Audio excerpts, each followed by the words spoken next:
Je vais vous parler des personnages et qui, comme souvent, m'apparaissent, c'est leur voix que j'entends.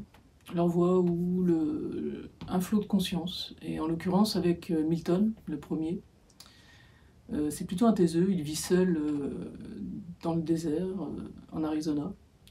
Il mène une vie de reclus, il arpente le désert, il herborise un peu, il cherche des ocres et des couleurs, car il est peintre aussi, ça donne la peinture. Et donc on ne sait pas, je ne savais pas en le découvrant, s'il fuyait quelque chose ou quelqu'un, ou si au contraire il cherchait finalement à préserver le monde de sa présence. Ensuite est apparue Pekka, donc qui est beaucoup plus bavarde, tonitruante, qui a beaucoup d'énergie et qui a vraiment le don de réinventer sa vie constamment, et notamment en changeant de prénom en fonction des circonstances. Et elle est d'ascendance finlandaise, mais née américaine. Et elle compte bien arracher sa part de rêve américain.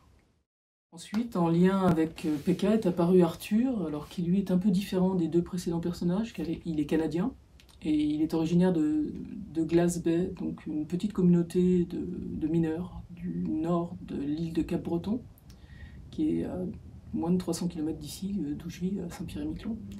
Donc une communauté de mineurs de charbon, et contrairement à son père, son grand-père, ses frères, ses cousins, etc., il rompt avec cette tradition familiale de la mine, et donc il s'engage, et donc lui a plutôt une histoire militaire, et quand on le rencontre, il est doublement vétéran, puisqu'il est vétéran de la Première Guerre mondiale, et également vétéran d'une guerre antérieure, guerre des Boers en Afrique du Sud, qu'il a menée avec des troupes canadiennes, en fait, envoyées pour la première fois outre-mer, le corps expéditionnaire, en soutien des troupes de la reine Victoria.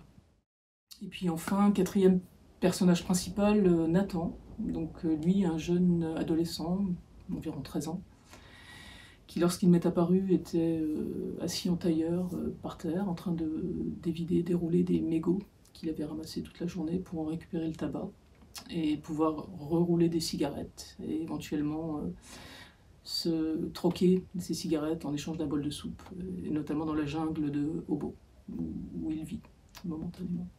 En plus de ces quatre personnages, autour d'eux gravitent d'autres personnages, mais bon, je laisse au lecteur le soin, le plaisir de les découvrir.